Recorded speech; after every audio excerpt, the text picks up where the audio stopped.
the short uppercut as well as the long one.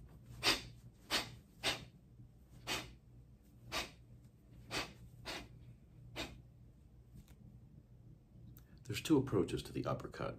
One, which I call the Thai uppercut since I learned it in Thailand, involves a shoulder roll, literally replacing where your chin is with your shoulder and making a circle with your back fist. Nice long uppercut, almost like you're high-fiving somebody or slapping somebody. It's not quite the same feeling of a hook or a power punch. It's more like a jab. It's kind of loose. I don't know if you can see from over here, it's really long. It is super long, the range over here. Chuck Liddell, back in his heyday, used to use punches like this a lot when he was involved in opposite stance encounters, namely a southpaw versus conventional, and find a range for that kind of long, rangy uppercut. Off the front hand, slipping inside, and turning the fist over, uncorking it. Notice, I'm not swinging above eye level. I'm finishing at eye level on both sides. And I'm not swinging the arm independent of the body, although it might look like it. The arm and the body are fused together. The very end, there's a little snap, I yoke it, but it's a whole body motion. The whole body is moving as one unit. And for that matter, not really driving that much with the shoulders. Shoulders are in perfect position, but I'm really driving with the feet and with the feeling of every muscle in the body moving in unison.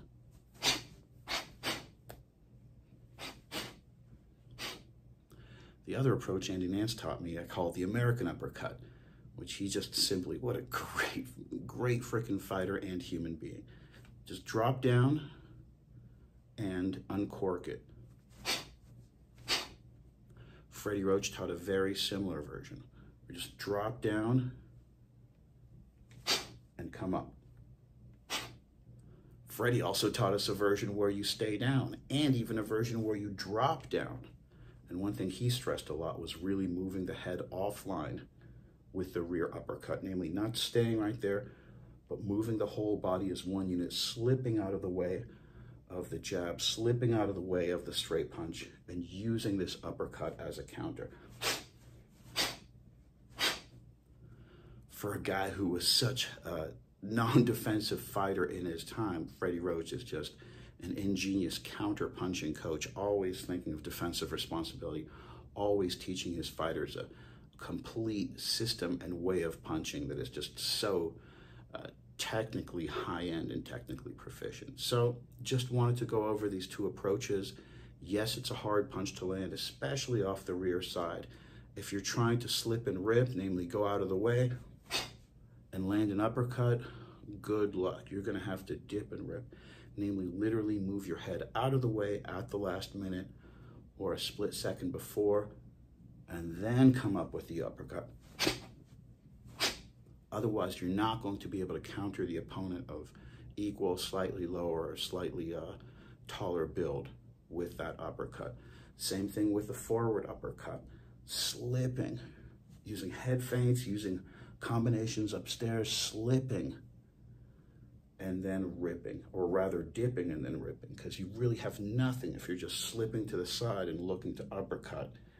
You're not loading any leverage on it. Whereas if you're dipping inside, your guard is set up and you're inside, you're within range. Either way, you've already slipped out of the way. I mean, you could just step back and step forward again, but this is a chance to really take a risk in the line of fire, set up the other opponent intelligently, move completely out of the way of the punch, be within range, and uncork those beautiful, powerful uppercuts. So make sure you work on them at home, both kinds, kind of like the bolo kind that comes off the shoulder roll, what I call the Thai uppercut, as well as the American uppercut, the short one. Andy Nance, great coach, taught me, which is just bang, bang. You just drop down a little bit and come up with that uppercut.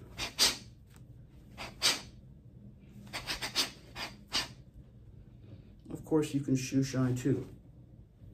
move laterally with the punch, go underneath with a series of uppercuts, and use that to finish off with a hook. Shoe shines actually work. I know it seems crazy, but Mike Tyson, a lot of other pro boxers prove that they really do work in sparring and fighting, and can set up some incredible knockouts. So yeah, work on those two uppercuts. The circle, long uppercut, as well as the short one.